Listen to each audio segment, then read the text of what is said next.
A continuación, Noticiero Telesucesos. Clasificación A. Apto para todo público. Un noticiero pensado para usted porque se lo merece. Nos acercamos a la realidad desde diferentes perspectivas. Noticiero Telesucesos.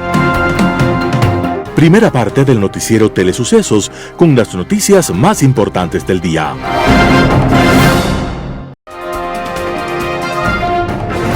Un día como hoy. Hubo un niño argentino que quería ser médico como su abuelo famoso, pero al final eligió el mundo militar. El niño se llamaba Juan Domingo Perón y años más tarde participó en un gobierno militar en el cual dirigía el Departamento Nacional del Trabajo. Era un organismo sin importancia. Su trabajo convirtió aquel discreto departamento en un poderoso organismo al servicio de los trabajadores, en la Secretaría de Trabajo y Previsión. Desde allí, Perón lanzó un programa apoyado en principios de justicia social, en especial difundidos por las encíclicas papales. Con su trabajo se hizo popular entre la clase trabajadora, lo cual despertó desconfianza en el ejército, que defendía una concepción conservadora y elitista de la sociedad argentina. A tal punto llegó esta situación que, aunque Perón había sido vicepresidente y ministro de guerra, fue detenido y obligado a renunciar. Conocida la noticia, se declaró una huelga general espontánea en todo el país. Contingentes obreros marcharon hacia Buenos Aires y llenaron la Plaza de Mayo con una multitud que reclamaba su libertad. Ante la presión popular, Perón fue puesto en libertad y convocado por los propios gobernantes militares a hablar a la multitud para calmarla. Perón entonces se retiró del ejército y se lanzó a la vida política. 4 meses más tarde, ganó las elecciones, enfrentando todos los poderes de su tiempo. Se inició entonces una equívoca etapa política y aquellas posiciones populistas derivaron hacia actitudes fascistas que hundieron a la Argentina en una larga noche. El protagonista de esta larga historia fue Juan Domingo Perón y había nacido un día como hoy, 8 de octubre de 1895. Y desde entonces, su discurso contradictorio aletea sobre la geografía argentina y a veces más allá de sus fronteras. Las principales noticias del día. Titulares. Sector privado pide que se suspenda apagón industrial. La UNE pide examen especial por gastos de publicidad del gobierno de Daniel Noboa. La Asamblea Nacional escogerá a su primer vicepresidente este 8 de octubre. En política internacional, aniversario. Los editoriales serán de Martín Pallares. ¿Por qué le dan micrófono a José Serrano? Alberto Dajic, el juicio a la ministra. Noticias del día. Sector privado pide que se suspenda apagón industrial. El sector empresarial e industrial del Ecuador solicitó al gobierno que suspenda los cortes de energía a este último sector, lo que denominó apagón industrial, porque en las últimas horas ha venido soportando racionamientos de 10 horas que afectan su jornada laboral. El pedido lo hicieron los representantes del Comité Empresarial Ecuatoriano CEE la mañana de este lunes 7 de octubre en Quito, donde se reunieron para analizar el impacto de estos apagones para la industria y la economía del país. Eso frente a la decisión del operador estatal de energía SENACE de proceder con cortes de luz de un 100% entre las 8 horas y 22 horas durante 15 días para evitar apagones en el país y cumplir los horarios de corte para la ciudadanía de 4 horas dispuestos por la presidencia. De acuerdo con María Paz Hervis, presidenta del CEE, la noticia de estos cortes al sector industrial ha impactado no solo al sector empresarial, sino a toda la sociedad ecuatoriana, y advirtió que la medida puede originar escasez de algunos productos básicos en el país. Por eso la vocera además pidió al régimen que se forme un comité de crisis permanente entre el sector público y privado, más allá de las mesas técnicas y reuniones aisladas, para coordinar soluciones estructurales a largo plazo para la crisis energética que atraviesa el país. Francisco Jarrín, presidente de la Cámara de Industrias de Guayaquil, dijo que el apagón industrial comenzó el sábado 5 de octubre del 2024 sin previo aviso y coincidió con Hervis en la creación de un comité de crisis permanente similar al que actuó durante la vacunación en la pandemia. La UNE pide examen especial por gastos de publicidad del gobierno de Daniel Noboa. Este lunes 7 de octubre, el representante de la Unión Nacional de Educadores, Andrés Quispe, presentó ante la Contraloría General del Estado un pedido para realizar un examen especial a los procesos de contratación de publicidad y pautaje del gobierno de Daniel Noboa. Según Quispe, el actual mandatario ha destinado más de $7 millones a pautaje y publicidad en solo 10 meses de gestión, superando considerablemente los gastos del expresidente Guillermo Lasso, quien en 2 años y medio habría invertido menos en este rubro. El líder sindical destacó que en los últimos meses 3 empresas han concentrado la mayoría de estos contratos, siendo una de ellas beneficiada con más de $2 millones. Quispe subrayó su preocupación por lo que considera un uso excesivo de recursos públicos para promover la imagen del presidente en lugar de atender problemas fundamentales del país como la inseguridad, el desempleo, la reinserción escolar o la falta de medicinas en los hospitales. Es evidente que hay un estado de seguridad, no lo hay. No hay un estado de bienestar, no hay un estado de trabajo. Lo único que existe es un estado de propaganda donde el presidente ha concentrado sus esfuerzos en publicidad para asegurar su reelección sin priorizar las verdaderas necesidades del pueblo, señaló Quispe en su declaración ante los medios. La Asamblea Nacional escogerá su primer vicepresidente este 8 de octubre. La nueva presidenta de la Asamblea, Viviana Veloz, convocó a una sesión presencial del Pleno para, entre otros puntos, escoger al primer vicepresidente del Parlamento. La cita está establecida para las 10 de este 8 de octubre del 2024. Esta convocatoria es consecuente con el artículo 12, numeral 13 de la Ley Orgánica de la Función Legislativa. La elección del primer vicepresidente será el segundo punto del orden del día, puesto que el primero será la principalización de María de Lourdes Alarcón, quien hasta ahora se desempeñó como la suplente de Kronfle. Hasta el momento, Gabriel Bedón de Construye y Otto Vera del Partido Social Cristiano se apuntan como los principales candidatos para ocupar la vicepresidencia, que hasta el 2 de octubre ocupó la correísta Veloz. Bedón ya fue propuesto para la vicepresidencia cuando se instaló la actual asamblea en el 2023. Por su parte, Vera sería la apuesta del Partido Social Cristiano en su afán de mantener representación en las decisiones del Pleno. El voto correísta sería determinante para esta elección. La relación con Construye es distante, mientras que con el Partido Social Cristiano han sostenido alianzas esporádicas. El partido oficialista ADN también tendría aspiraciones de quedarse con la primera vicepresidencia, pese a que el momento ostentan la segunda con su representante Ekerner Recalde. Entrevista del día. Francisco Rivadeneira, ex director ejecutivo del Comité Empresarial Ecuatoriano, estuvo en Radio Sucesos para hablar sobre el apagón industrial. Yo diría que es demasiado temprano para sacar conclusiones si va, como muchos están preguntando y están preocupados de que si va a haber, digamos, básicamente despidos. Creo que es muy temprano para llegar a esa conclusión. Pero no cabe duda, Verónica, que si esta situación se extiende así a más allá de estos 15 días, hasta finales del año, el próximo año, tarde o temprano muchas empresas, y particularmente las pequeñas y medianas que no tienen, por ejemplo, la capacidad de autogeneración, van a tener que comenzar lamentablemente a prescindir de gente, y eso sería terrible, porque recuerda que estamos ya con un nivel de desempleo brutal en este país y sobre todo de subempleo, y esa es para mí, a título personal, la consecuencia principal por la cual estamos en esta situación de inseguridad. Así que eso es una manera de seguir alimentando las filas del crimen organizado internacional aquí en el Ecuador. Y eso es terrible. Entonces, ese es el primer punto que te quería mencionar. El segundo, que eso es lo que yo estuve trabajando de manera permanente a través de un ejercicio de persuasión que se logró finalmente recientemente, que sentarnos en una mesa con el ministro de Energía, la ministra de la Producción, que es la contraparte normal del sector productivo, y la ministra del Ambiente, no tanto como ambiente, sino porque, como tú sabes, Verónica, los que nos escuchan, ella está a cargo de ahorita el COE Nacional, y este es el tema principal del COE Nacional que se está manejando. Y esto tiene además otros efectos, y va a tener, ojo, otros efectos, porque esto sí, por ejemplo, esto va a afectar el agua potable, entre otras cosas, ¿no? Entonces, y en general también hay un problema de agua en general, y eso afecta a la agricultura. Entonces, no es solo la electricidad y el consumo de electricidad, esto tiene otras consecuencias y aristas.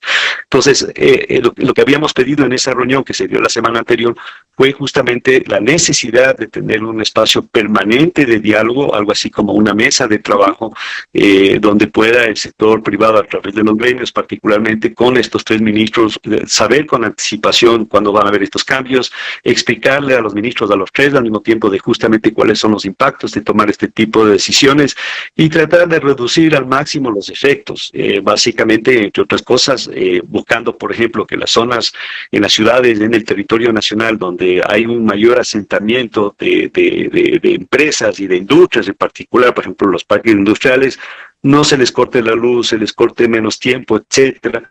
Y ese tipo de cosas permite un poco reducir este impacto. Y por otro lado, que el gobierno dé todas las facilidades posibles para que eso ya lo ha hecho.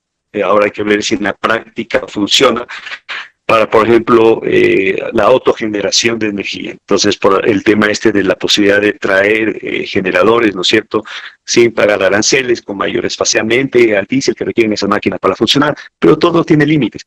Por más grande generador que tú tengas, excepto que tengas literalmente una generadora de energía tipo una pequeña hidroeléctrica, o energía solar permanente a través de en tus fábricas, etcétera, la mayoría de las empresas solo pueden generar durante un cierto tiempo, Claro. antes de tener que apagar los equipos, porque si no se terminan fundiendo. Bueno, es bastante compleja toda esta situación y como usted menciona, Francisco, después veremos los impactos de lo que podrá pasar con estas medidas, pero así a breves rasgos lo que podríamos ver entonces es que, bueno, las empresas tengan que ajustarse, las industrias cambiar sus horarios y eso va obviamente a encarecer los costos porque va a tener que pagarse muchísimo más a la gente que trabaje en las noches. ¿Qué otros efectos tendría o va a tener estos 15 días, si es que se dan estos 15 días de este apagón que tienen que tener las industrias? Bueno, como ya lo he indicado, o sea, va a haber efectos definitivamente en los precios, en los volúmenes de producción, en los costos en general, porque van a tener que reducir la cantidad de producción. Esperemos, vuelvo a insistir, que no haya impactos en el empleo. Esperemos que si mientras que sea corto no debería haber un efecto en los precios sustancial, pero vuelvo a insistir, si esto se extiende, quien va a terminar pagando los platos rotos es el ciudadano, ¿no? Porque habrá un aumento de los precios porque habrá una reducción de la producción. Esa es economía básica, como tú sabes, Verónica. Ahora, lo que sí es importante, que Verónica, si tú me permites antes de terminar, es pensar hacia el futuro. O sea, no podemos seguir en el Ecuador, que es un país que es riquísimo, y quiero dejar esto claro, riquísimo en posibilidades para generar energías renovables. No puede ser posible que cada tanto tiempo terminemos en esta situación. En Radio Sucesos estuvo Nastia Skorobogatov, experta en temas de reforestación, para hablar sobre cuándo debería empezar la reforestación en Quito. Escuchemos lo que dijo. Sí, es una preocupación que creo que nos tiene ahorita a los quiteños por lo que vivimos tan cercano a un incendio forestal, pero los incendios creo que nos ha afectado siempre en verano, ha sido una temática bastante complicada de manejar. Precisamente justo lo que se había mencionado es que cuando uno tiene que reforestar, o cuáles son los primeros pasos efectivamente es poder controlar el fuego y luego los pasos inmediatos puede ser el rescate de justamente todos los animales silvestres, de todos los animales domésticos también los centros de acopio para todas las personas que se quedaron sin hogar o vieron afectado su hogar y efectivamente también denunciar estos intentos de quema. Ahora, ¿cuándo es la pregunta? ¿Cuándo se reforesta? Lo más importante es que solo se puede sembrar en invierno. En este sentido, hemos estado con un verano muy fuerte, un niño muy largo ha hecho que el verano se extienda un poco más. En este sentido, para poder reforestar tenemos que dejar que llueva un rato. La tierra se tiene que recuperar, tiene que volver a humedecerse, tiene que volver a recuperar sus nutrientes y más o menos necesitamos unas 3 semanas de lluvia solo para que momento idóneo llegue. Es decir, para cuando nosotros abramos la tierra, pongamos la plantita y podamos esperar que después de esto, un mes más de lluvias, porque igual los árboles necesitan entre 3 semanas a un mes de lluvias constantes para que se pueda, constantes para que se pueda mantener el arbolito vivo. A lo que me refería con esto de que se van a morir y puede como escucharse un poco raro que esto puede contaminar más si es que se llegan a morir. La cuestión es que los árboles, al ser captadores de CO2, si nosotros sembramos un arbolito, una plántula, un arbolito chiquito, dejamos que se muera, en vez de captar CO2, solo va a emitir más CO2 y esto va a contaminar más. Y con todos los incendios teníamos un medio ambiente, o sea, un clima súper contaminado. Entonces teníamos que esperar y hay que esperar a que también esto ayude a absorber CO2 y no emitamos más.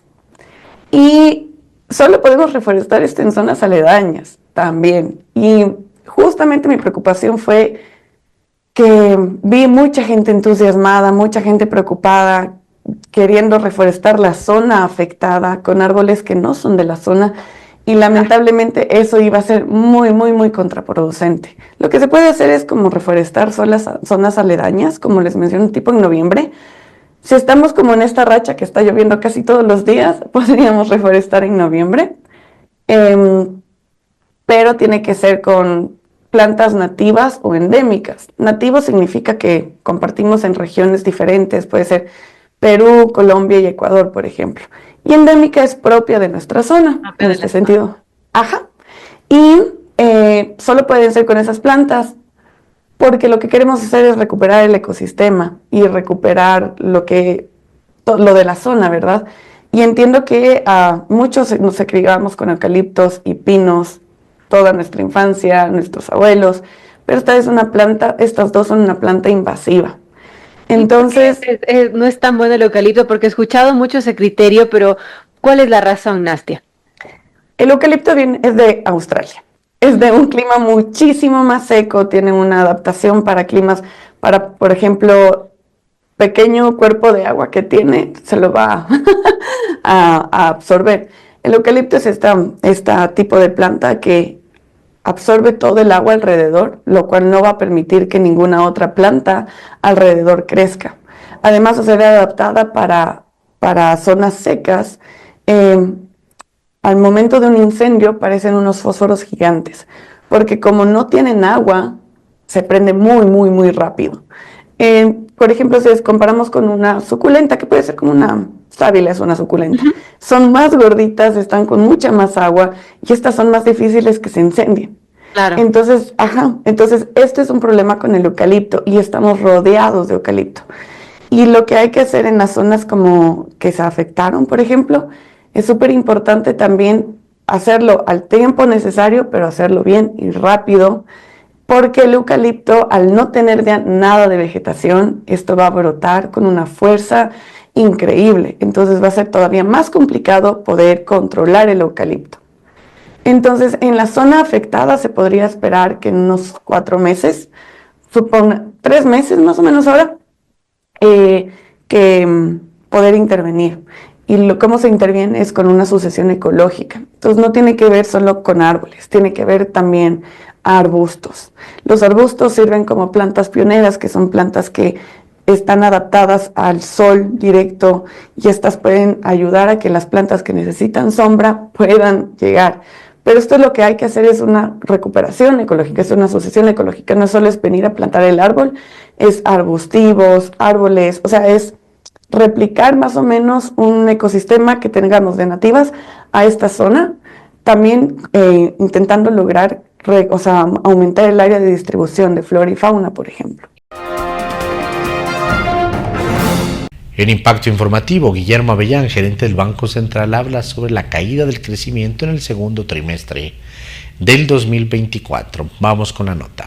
Es una facultad y una función del Ministerio de Economía poder garantizar el financiamiento en buenas condiciones, y este es un instrumento para el cual básicamente está habilitado para países miembros que son del Fondo Monetario Internacional. En el caso de Ecuador, pudiera acceder a este financiamiento y el Ministerio de Economía está analizando este instrumento a ver si es viable, si es conveniente para el país. Es la información que le puedo compartir hasta el momento, considerando que es una facultad exclusiva del Ministerio de Economía poder garantizar el financiamiento para el país. O sea, este servicio de resiliencia y sostenibilidad del Fondo Monetario Internacional eventualmente podría ser utilizado por el Ecuador. Sí, digamos, puede ser complementario al programa que ya se tiene actualmente con el Fondo Monetario. Digamos, está disponible para los países miembros, incluidos aquellos que tienen un programa activo con el Fondo Monetario Internacional, como es el caso del Ecuador. No es lo mismo que los derechos especiales de giro que tiene el Fondo Monetario Internacional. No, es completamente distinto, porque los derechos especiales de giro es una emisión que hace, en este caso, el Fondo Monetario, y que no necesariamente es una deuda para el país.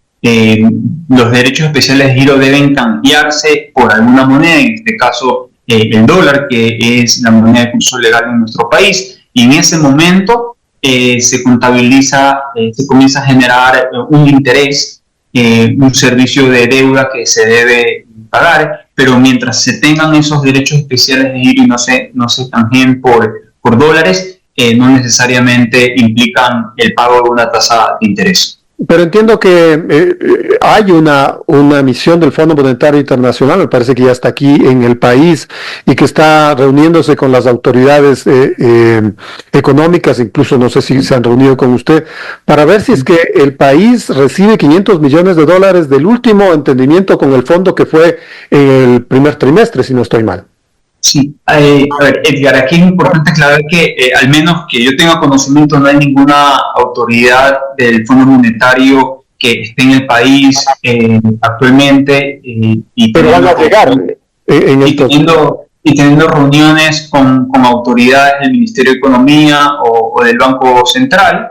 Este es un producto que tiene de financiamiento que ofrece el Fondo Monetario a los países miembros, y el Ministerio de Economía lo está analizando. Por otro lado está el desembolso que debería recibir como parte del programa el Gobierno Nacional, la República del Ecuador, que forma parte de este programa que se ha firmado recientemente en este año con el Fondo Monetario, y el desembolso sería por un monto cercano a $500 millones. Bueno, vamos a ver qué es lo que sucede con esto, y especialmente con esta aspiración del Ministerio de Finanzas de un nuevo empréstito del Fondo Monetario Internacional. Hablemos de esta caída de 2.2% del crecimiento en el segundo trimestre de este año, que fue oportunamente anunciada por el Banco Central del Ecuador. Entendemos que se trata de comparar el segundo trimestre de 2024 con el periodo correspondiente del año 2023. Pero claro, lo importante ahí es buscar las razones para la caída en el segundo trimestre, ¿verdad?, del 2024. Se ha señalado que una de las razones fue la caída del consumo, ¿verdad? Y ahí deberíamos achacarle la responsabilidad al incremento del IVA del 12 al 15%, que justamente fue en abril de este año. Ya nos quedamos sin luz en este momento, pero bueno, sigamos conversando. Sí, ¿me puede escuchar, Edgar? Sí, por supuesto, le estoy escuchando. Sí.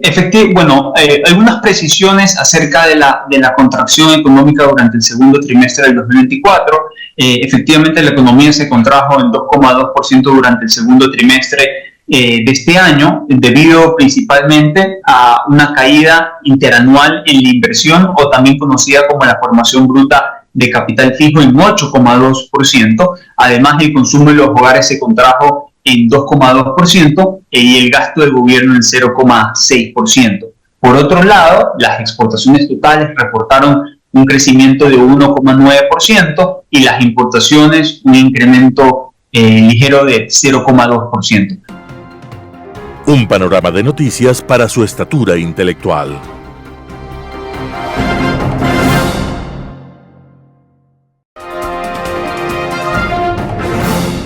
Global Hoy con Alan Carney. Aniversario. El 7 de octubre de 2023 se produce un acto de barbarie imperdonable cuando el grupo terrorista Hamas, un proxy de la teocracia iraní que opera en la Franja de Gaza y que se supone actúa para beneficio del objetivo principal del pueblo palestino, la concreción de un Estado palestino en un territorio, lanzó un ataque intencionalmente salvaje y brutal con la evidente intención y conocimiento de que la respuesta israelí, además de inevitable y hasta comprensible, sería de una escala sin precedentes ante la masacre de ciudadanos judíos más terrible desde el Holocausto, no solo por el número de víctimas, sino por toda suerte de atrocidades cometidas contra las mujeres israelíes, violadas, mutiladas y luego asesinadas, además del secuestro de unas 250 personas, arrastradas como rehenes por los terroristas a sus guaridas en Gaza como fichas para negociaciones o como escudos humanos para evitar ataques y bombardeos israelíes. Una práctica que no sorprende en lo más mínimo, pues la utilizan incluso con las mujeres y niños palestinos en escuelas y en hospitales utilizados como arsenales. La pregunta que inevitablemente se formula es el porqué de un ataque de características tan particulares, y la respuesta de entrada excluye que lo haya sido para promoción de la causa palestina, hoy más lejana que nunca por la terrible siembra de odio producida. Si eliminamos esa respuesta, cabría preguntar a continuación ¿a quién podría beneficiar una acción semejante? Tal vez a Hamas, para que sea visto como la punta de lanza palestina en la lucha con Israel. ¿Quién sabe si tal empeño no se habrá mellado con la pérdida de por lo menos 15,000 de sus combatientes a manos de las fuerzas israelíes, además de la pérdida de buena parte de su cadena de mando y de sus arsenales, por no hablar de la extensa red de túneles y refugios subterráneos que se habían construido a gran costo de recursos y de tiempo? Para comprender la dimensión de lo perdido por Hamas, estamos hablando de unos 700 kilómetros de túneles excavados debajo de la ciudad de Gaza. El metro de Quito tiene 23 kilómetros de longitud y costó $2.300 millones. Calculando que en Gaza sea de una cuarta parte del diámetro, se trataría de 175 kilómetros, 7.5 veces el metro de Quito, que tendría un valor cercano a los 18,000 millones, valor que si se hubiera repartido a cada uno de los 2 millones de gazatíes, incluidos los niños, les habría significado recibir $18,000, en lugar de enterrarlos para la guerra. Eliminada también esta opción, necesariamente se debe buscar a un tercero, que podría ser o uno a quien se le inflige un daño enorme que justifique el daño que uno va a recibir como represalia, o uno que se beneficiará considerablemente y de quien se depende totalmente. Llegados a este punto, la segunda opción luce como la más factible, pues los 1.200 muertos israelíes fueron vengados con 42,000 palestinos que hasta el momento han muerto, más la destrucción de la infraestructura civil y militar palestina en la Franja de Gaza, al punto que reconstruirla es algo que tomará décadas. Cuando llegamos a esta conclusión, solo queda establecer quién es la tercera parte de la que Hamas depende, a tal punto que acepta sufrir una hecatombe de sus milicianos y de los civiles gazatíes para beneficiarla de tales acciones. Y este tercer beneficiario claramente es Irán, el declarado enemigo de Israel, cuya política internacional, según propia expresión de la teocracia que gobierna el país, es la destrucción física del Estado de Israel, objetivo que consta como mandato constitucional y de quien depende tanto Hamas como otras organizaciones terroristas palestinas como la Yihad Islámica o no palestinas como Hezbollah en Líbano o los hutíes en Yemen, a los cuales Irán dota de recursos militares y económicos, además de entrenarles y proveerles de información. ¿Cuál era el beneficio que obtenía Irán con la desmedida respuesta israelí? Pues que, luego de tal respuesta, los acercamientos entre los gobiernos saudita e israelí, que al parecer se hallaban a puertas de concretarse, acordando el establecimiento de relaciones diplomáticas tras el reconocimiento de Israel por Arabia Saudita, quedaron congeladas en un limbo que quién sabe podrá retomarse en el futuro cercano, habida cuenta el rechazo absoluto en el mundo islámico de la retaliación israelí vista como totalmente desproporcionada. Más allá de las opiniones, resulta muy difícil para cualquier líder islámico hoy quedarse en silencio ante lo que ocurre en Gaza y ahora en Líbano también. El riesgo de una escalada no se limita al enfrentamiento cada vez más directo entre Israel e Irán, pues Egipto, por ejemplo, con quien Israel firmó la paz hace 45 años, está crecientemente molesto y preocupado ante el riesgo de disturbios en el país, situación que también afecta a Jordania. Tanto ellos como los estados del Golfo y Arabia Saudita saben muy bien que su enemigo principal es Irán, pero en alguna medida están atados de manos, ya que la postura israelí es intransigente frente a cualquier solución diplomática. Sus notables éxitos descabezando a Hezbollah durante los últimos meses dan para suponer que seguirá con sus ataques aprovechando su ventaja. Las respuestas iraníes, los dos ataques que ha lanzado directamente mediante drones y misiles del primero y por medio de misiles balísticos del segundo, al parecer no han impresionado al ejército israelí, que ha anunciado su respuesta a su conveniencia. La posibilidad de que ésta vaya a dirigirse contra la vital industria petrolera, o más grave aún, a la capacidad nuclear iraní, está presente. Los pedidos de contención del presidente Biden no parecen convincentes para Netanyahu, quien sabe que Biden es ya un presidente de salida. Apuesta en primer término a una victoria de Trump que bendiga cualquier acción que tome, y en su escenario más negativo con Harris, que deba asumir ella un hecho consumado. El factor que escapa de esta ecuación es sin duda el de las emociones en lo inmediato, al haberse avivado en ambos lados la rabia por lo ocurrido hasta hoy, y por otro, el miedo a lo que el futuro pueda traer.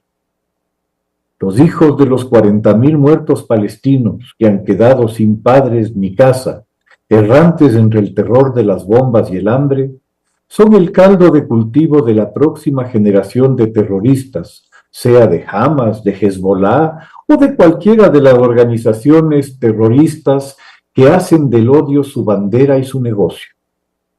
Que en Israel, antes un espacio de razón y democracia, se haya llegado al punto en que los fanáticos sean los que deciden la permanencia o no del régimen de Netanyahu, no augura mejores días para la región.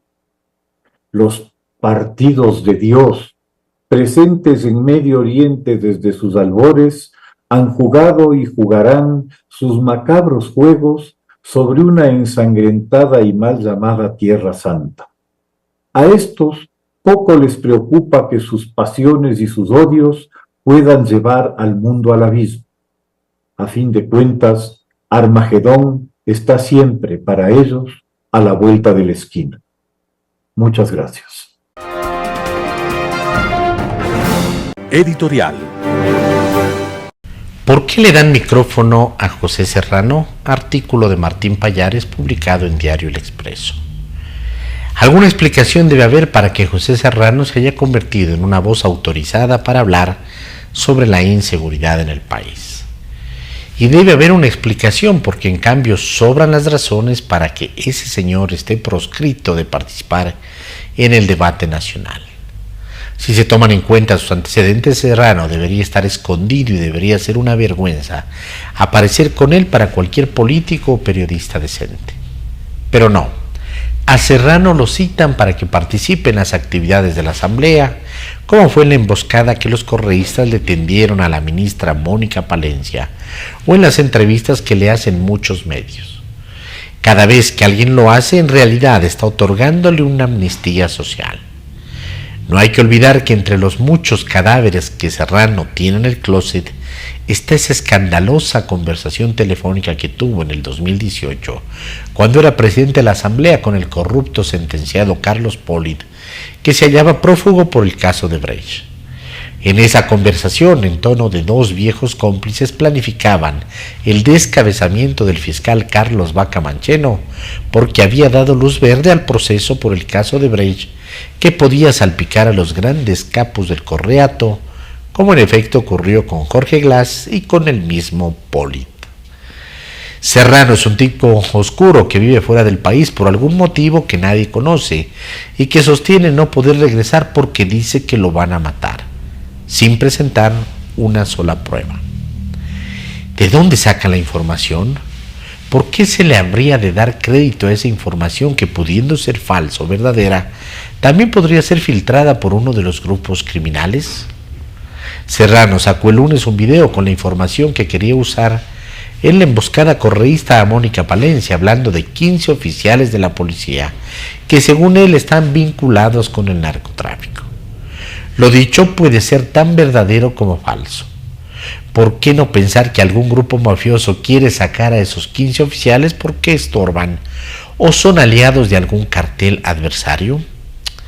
Ese mismo tipo de información también se suelta en medios de comunicación. En realidad, mientras no haya certeza de que esa información no es filtrada por los cárteles, certeza que no existe ni remotamente, siempre cabe pensar que tras quienes hacen de la voz de Serrano una voz autorizada están los mafiosos. Artículo de Martín Pallares publicado en Diario El Expreso. El juicio a la ministra Alberto Dajic, El Universo. En la reciente visita del presidente de El Salvador, Nayib Bukele, a la República de Argentina, cuando se le preguntó sobre la seguridad, respondió muchas cosas, pero una quedó muy en claro. Tema sobre el cual insistió, lo reafirmó y lo puso como la más importante condición para la lucha contra la delincuencia, la absoluta unidad de todos en el país. Nayib Bukele dijo con claridad que de nada servía que la policía metiera presos a los delincuentes si los jueces no hacían su tarea, que de nada serviría que los jueces hicieran su tarea o deberes si la sociedad y los partidos politizaban el tema de la delincuencia y se lo volvía un tema electorero. Si se pregunta a cualquier ciudadano de los muchos admiradores que tiene Bukele en el continente, casi el 100% respondería que el éxito de El Salvador en materia de seguridad es la gestión del presidente Bukele. Pero el mismo presidente, que no desconoce lo que el gobierno ha hecho bien, reconoce también el rol insustituible de un propósito nacional y de la unidad de la sociedad. En nuestro país, Ecuador, estamos precisamente al revés. La Asamblea Nacional trata de interpelar y destituir a la ministra, justo a aquella persona que ha coordinado y liderado en la administración el esfuerzo de la lucha contra el crimen organizado y quien ha arriesgado también su integridad personal. En pocas palabras, seguimos demostrando esa incapacidad de nuestra sociedad para llegar a consensos. Si todos dicen que debemos aprender lo que hizo el presidente de El Salvador, ¿por qué entonces no escuchamos lo que él mismo dice respecto a la unidad de todos con el propósito de lucha contra la delincuencia? Y quienes más buscan la censura son los más visibles grupos de los casos Purga y Metástasis que han quedado al descubierto en la vinculación de los políticos con las mafias a través también del control de la justicia. ¿Cómo es que organizaciones políticas que con gran cantidad de evidencia se han visto involucradas en la más horrenda corrupción judicial de la cual tengamos memoria y en la manipulación de jueces pueden ahora ser quienes juzguen a la persona que más directamente lucha contra las bandas que la justicia ha protegido?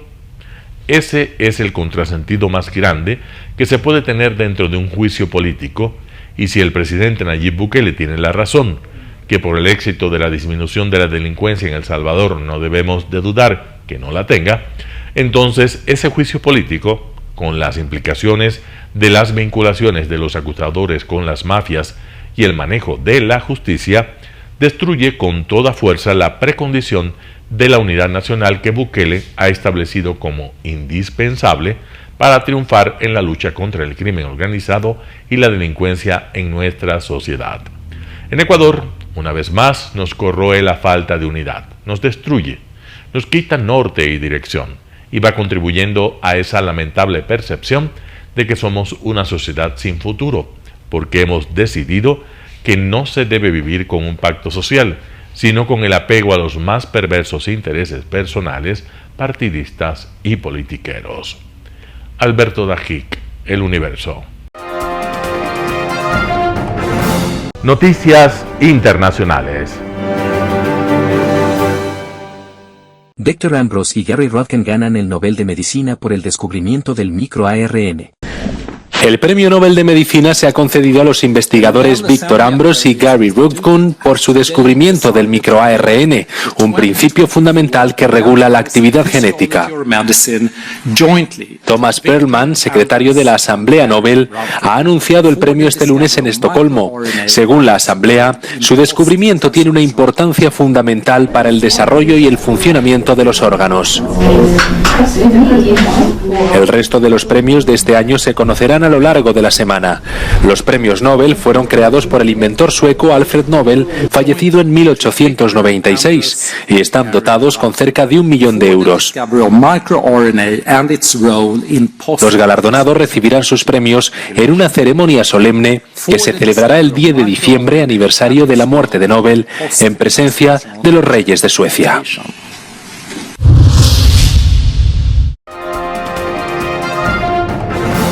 Política de escuelas sin móviles. ¿Cómo funcionan las aulas sin teléfonos de Dinamarca? Dinamarca ha sido reconocida durante mucho tiempo como pionera en el uso de herramientas digitales en la educación, pero ahora está abandonando este enfoque para ayudar a los alumnos. Un número cada vez mayor de centros educativos están implementando una política de clase sin móvil. At this school in Denmark, pupils are required to leave their phones in a safe during the school day. This pilot program, which started in 2023, has gained support from both parents and teachers and is now a permanent practice. Los profesores propusieron una prohibición después de ver cómo el uso del móvil perjudicaba la concentración de los alumnos. But a lot of pupils, they actually lost interest in learning, and so we had to do something about it. But a lot of the pupils felt that we took something away from them. And of course, we take their phones, but we also help them in the long run. And that's our responsibility as grown-ups and adults, to take responsibility. It's our future, you know. En febrero de este año, el Ministerio de Educación de Dinamarca anunció nuevas recomendaciones sobre el uso de dispositivos digitales en los institutos. If you look at in totality the different scientific approaches to studying concentration, memory, well-being, sleep, relationships, the value of the physical play and all that, then it's very clear that it points to putting a limit on the mobile phone usage, not forbidding them totally, but limiting, and in order to stimulate different kinds of activities. Cuando se implementó la prohibición, los profesores experimentaron una fuerte resistencia por parte de los estudiantes. Pero algunos alumnos han notado cambios positivos en sus compañeros.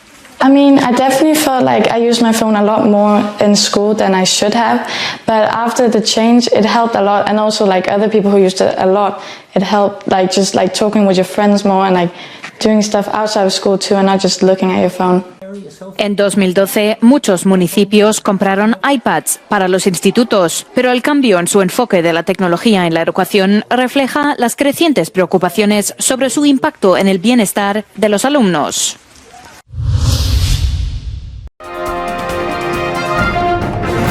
La Biblioteca del Congreso de Estados Unidos conserva un tesoro documental sobre Latinoamérica.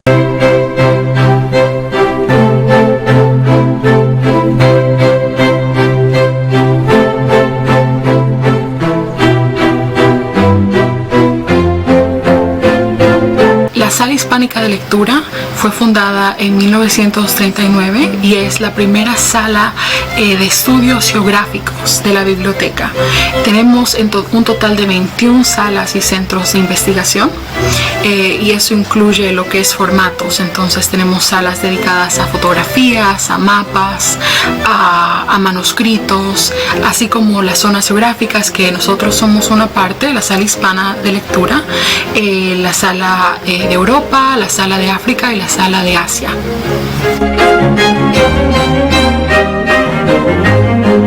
En la Sala Hispánica de Lectura servimos todo lo que es Latinoamérica, lo llamamos el mundo luso-hispano y todos nuestros países latinoamericanos están representados en las colecciones.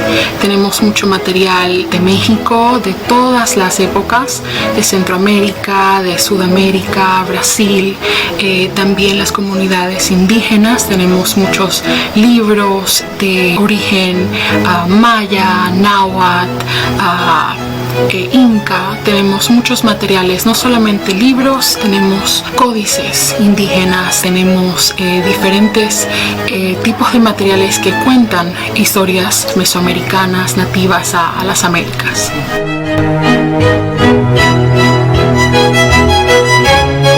Nunca tenemos una cifra exacta porque cada año se añade colecciones. Nosotros somos una biblioteca que adquiere materiales, que acepta obsequios, que siempre está creciendo las colecciones. Tenemos 3 edificios que forman parte de la biblioteca en la área del Capitolio de Washington, D.C. El primero es el edificio Jefferson, donde estamos ahorita, que fue establecido en 1897. De ahí el segundo fue el edificio Adams, que abrió en los años 20. Y el tercero es el edificio Madison, que es del 83. Este es nuestro rinconcito latino o Latinx Alcove. Es donde tenemos una pequeña colección selectiva de publicaciones, libros, revistas, colecciones de manuscritas de alrededor de la biblioteca que tienen que ver con la historia, la cultura latina, los hispanos en los Estados Unidos.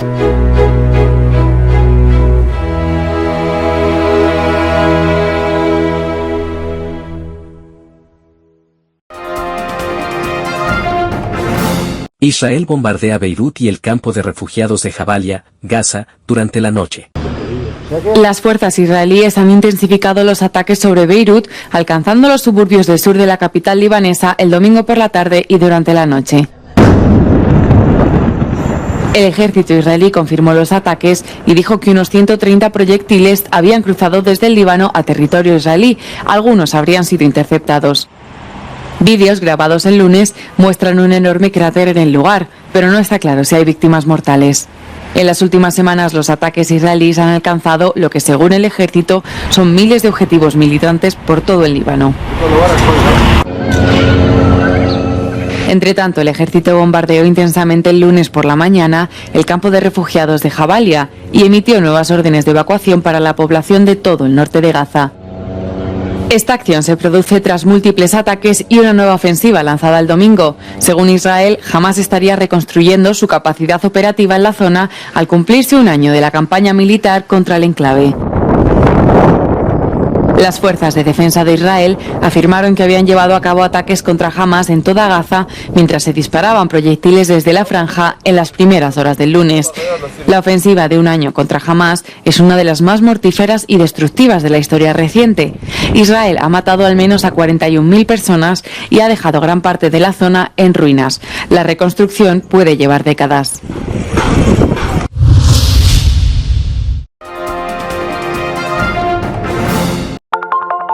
Telesucesos, Canal 29 UHF de la ciudad de Quito. Un canal de televisión abierta, siempre inédito, para una audiencia especial. Somos cultura, educación, salud, opinión calificada, normas de vida. Y todas las tardes, de lunes a viernes, desde nuestros estudios en Arena Telesucesos, escenario propio destinado a promover el deporte. En tiempo real, usted y su familia, en su televisor, desde la comodidad de su hogar, disfrutarán de los partidos, eventos, campeonatos que realizamos diariamente de ecuavóley, básquet, box, lucha libre, cachascán, gimnasia, artes marciales, tenis de mesa, fútbol sala, transmisiones en vivo de los principales partidos de fútbol barrial y colegial. En fin, somos un canal inédito, inéditos en el deporte. Transmisiones de acción y conocimiento en el deporte. Espacio diario conducido por el arquitecto David López todas las tardes, de lunes a viernes, de 4 a 5 de la tarde. Siempre inéditos y distintos, siempre jóvenes. Personajes jóvenes de generaciones nuevas.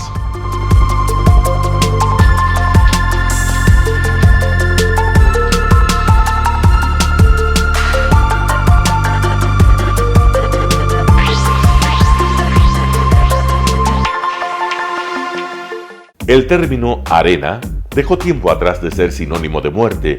Hoy es un espacio de vida, de desarrollo de una de las actividades básicas del comportamiento humano, el deporte, que quizá, como ninguna, moviliza sentimientos y emociones, elimina como principio la violencia, intereses personales, trampas, desunión e intrigas. El deporte, con sus valores, solo deberá entregar mensajes de bien para mejorar las actuales estructuras sociales y políticas en deterioro en las que vive nuestro país. Hoy entregamos a nuestra audiencia de la ciudad de Quito deportes y en especial a la parroquia de Calderón, uno de los sectores populares de mayor desarrollo de la ciudad, con una población estimada en 1 millón de habitantes que están en contacto diario con el canal 29 UHF, presente con sus instalaciones deportivas en Llano Grande, su centro de gravedad. Telesucesos, desde nuestro estudio principal y en el de Arena Telesucesos, es el único medio de televisión que transmite de lunes a viernes 4 horas diarias de diversos eventos y novedades deportivas: el ecuavóley, básquet, tenis de mesa, halterofilia, taekwondo, esgrima, box, cachascán, gimnasia olímpica. Pueden ser observados en Canal 29 UHF y en todas las redes sociales en su televisión, sin ningún costo, desde la comodidad de su hogar, en nuestro canal y en las redes sociales. Arena Telesucesos es el escenario en donde el deporte tiene vida. Nuestros invitados y jugadores están en la cancha junto a usted y como nunca antes en la pantalla de su televisor, acercándole a un espectáculo inolvidable de luz, color y fiesta. Por fin usted encuentra el deporte que practica y que nunca es transmitido ni considerado por otros medios de comunicación con la importancia que nosotros le damos. El ecuavóley es el gran protagonista en una cancha con todos los estándares y comodidad para su práctica. Es el único deporte ecuatoriano con partida de nacimiento ecuatoriana. Somos inéditos, nos acercamos al deporte popular de nuestra gente que comparte nuestros esfuerzos. En Arena Telesucesos, aparte del atractivo de los eventos deportivos que transmitimos con nuestra señal a los televisores de su hogar, también entregamos muchos de los valores que encierra el deporte y en especial privilegiamos nuestra identidad nacional en el ecuavóley, jerarquizando su presencia como el deporte con partida de nacimiento en nuestro país. Telesucesos no solo entrega en su programación de deportes un espectáculo, sino que impulsa, privilegia y exige a quienes participan que sean parte de los valores y méritos que el deporte encierra: esfuerzo, superación, perseverancia, respeto, solidaridad, compañerismo, disciplina, puntualidad, sana competencia, honradez en la cancha y fuera de ella. La práctica deportiva siempre generará beneficios positivos para su cuerpo y entregará salud estable, pero refuerza además la identidad personal y premia siempre el éxito conseguido.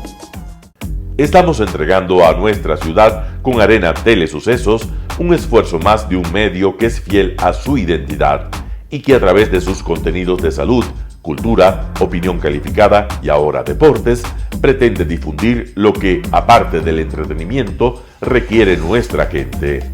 Lo hasta ahora realizado está hecho con mucho esfuerzo, pasión y el entusiasmo de nuestra parte, de nuestros empleados, trabajadores y pequeños empresarios que creen en nuestras motivaciones. Hemos dado los primeros pasos para este proyecto que seguiremos haciéndolo gracias a ustedes. ¿Cómo llegar? Nuestras instalaciones se encuentran en el norte de la ciudad, en un sector de gran crecimiento y desarrollo urbano al que se accede a través de la vía E35, más conocida como la Avenida Panamericana Norte. Desde el centro comercial El Portal, a 2 kilómetros a la derecha, se encuentra la calle García Moreno, antiguo camino a Llano Grande, una arteria en la que se desarrollan dinámicos comercios. Junto al centro comercial Ciudad Alegría, a 100 metros, hemos llegado a nuestras instalaciones, Arena Telesucesos, la cancha del Ecuavoley. Telesucesos, siempre inédito, nuestro canal online a la vanguardia tecnológica, 24 horas de programación continua a través de Internet. Telesucesos Internacional. En el Ecuador y en el mundo, Telesucesos Internacional.